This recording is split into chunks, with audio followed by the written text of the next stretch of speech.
अब हम देखेंगे कि एक सेल में कौन कौन से पार्ट्स होते हैं।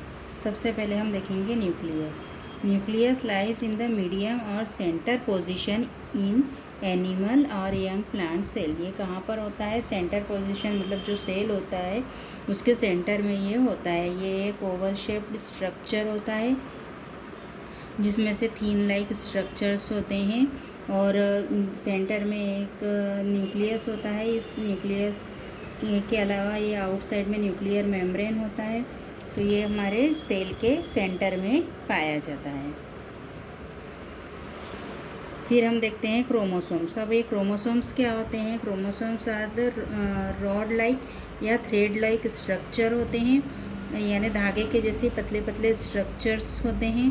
और ये chromosome carry and help the transfer information of the inheritance of character from parent to the next generation. ये जो क्रोमोसोम्स होते हैं ये जो कैरेक्टराइटिक्स होते हैं पेरेंट से चिल्ड्रन तक पहुंचाने का काम करते हैं, यानी ये डीएनए और आरएनए को कैरी करने का काम करते हैं।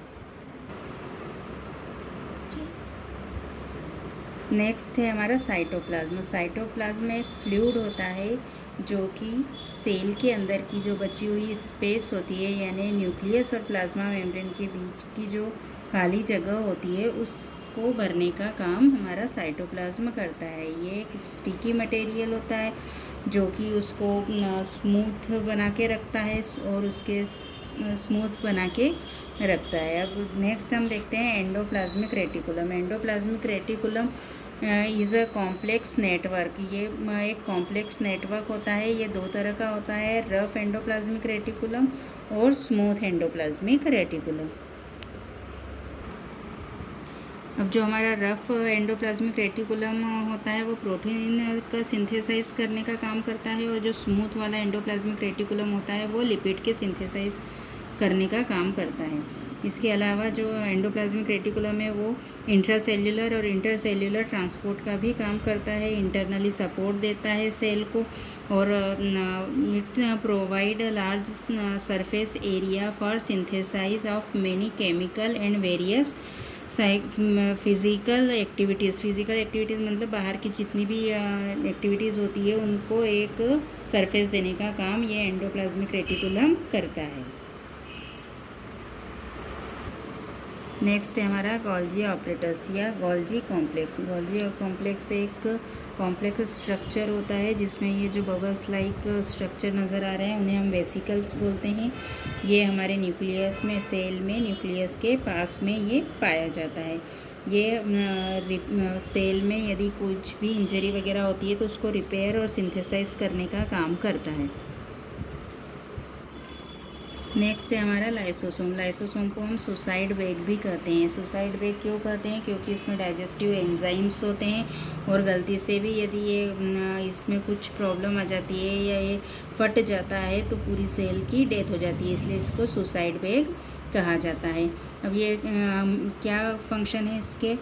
दे help in digestion of foreign particles, यानी सेल के अंदर जो दूसरे पार्टिकल्स आ जाते हैं, एक्सटर्नल पार्टिकल आ जाते हैं, उनको ये जैसे बैक्टीरिया, वायरस वगैरह, उन्हें वो अलग करने का काम करता है। इसके अलावा ये दे help in intracellular digestion of food particle. जो सेल में जो फूड पार्टिकल्स आते हैं उन्हें डाइजेस्ट करने का काम करता है, और जो डेड पार्टिकल्स हो जाते हैं उन्हें रिमूव करने का भी काम हमारे लाइसोसोम्स करते हैं। नेक्स्ट है हमारा माइटोकॉन्ड्रिया। माइटोकॉन्ड्रिया को हम पावर हाउस ऑफ सेल भी कहते हैं। Mitochondria are commonly known as the power house of the cell because they contain enzyme necessary for the total oxidation of food. Food के ऑक्सीडेशन के लिए जितने भी एंजाइम्स चाहिए होते हैं वे सारे इसी से हमें मिलते हैं, और इसके साथ में वो हाई अमाउंट ऑफ एनर्जी को भी रिलीज़ करता है और फूड का ऑक्सीडेशन भी करता है, इसलिए उसे हम पावर हाउस ऑफ सेल कहते हैं। अब ये क्या क्या फंक्शन है इसके? Mitochondria are sites where aerobic part of respiration.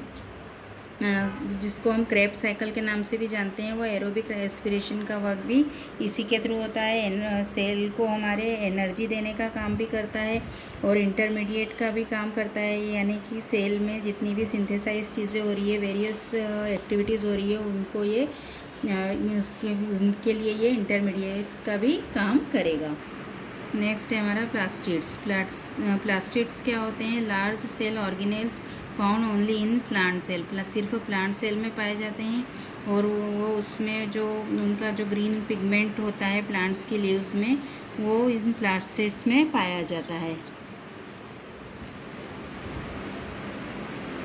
Next है हमारे सेंट्रोसोम। सेंट्रोसोम बिल्कुल छोटे छोटे स्ट्रक्चर होते हैं। ये मैक्सिमम रूप से एनिमल सेल में पाए जाते हैं और कुछ लोअर प्लांट्स कैटेगरी में भी ये पाए जाते हैं। इसके अलावा होते हैं वैक्यूल। वैक्यूल जो होते हैं, एक ये सेक लाइक स्ट्रक्चर्स होते हैं। ये 3 टाइप के होते हैं। एक होता है सेप वैक्यूल, एक होता है फूड वैक्यूल और ये लास्ट होता है हमारा कॉन्ट्रैक्टाइल वैक्यूल। ये तीनों जो होते हैं, इनमें से फूड वैक्यूल जो होता है वो फूड को स्टोर करने का काम करता है और इसके अलावा जो एक्स्ट्रा की जो चीज़ें एक्स्ट्रा मतलब कि जो सेल के लिए यूज़फुल नहीं है, ऐसी जो चीज़ें उसमें बन जाती है, वो भी इनसे वो वैक्यूल्स में स्टोर होके रहती है, या फूड जो एक्स्ट्रा फूड होता है वो भी इसमें ही रहता है।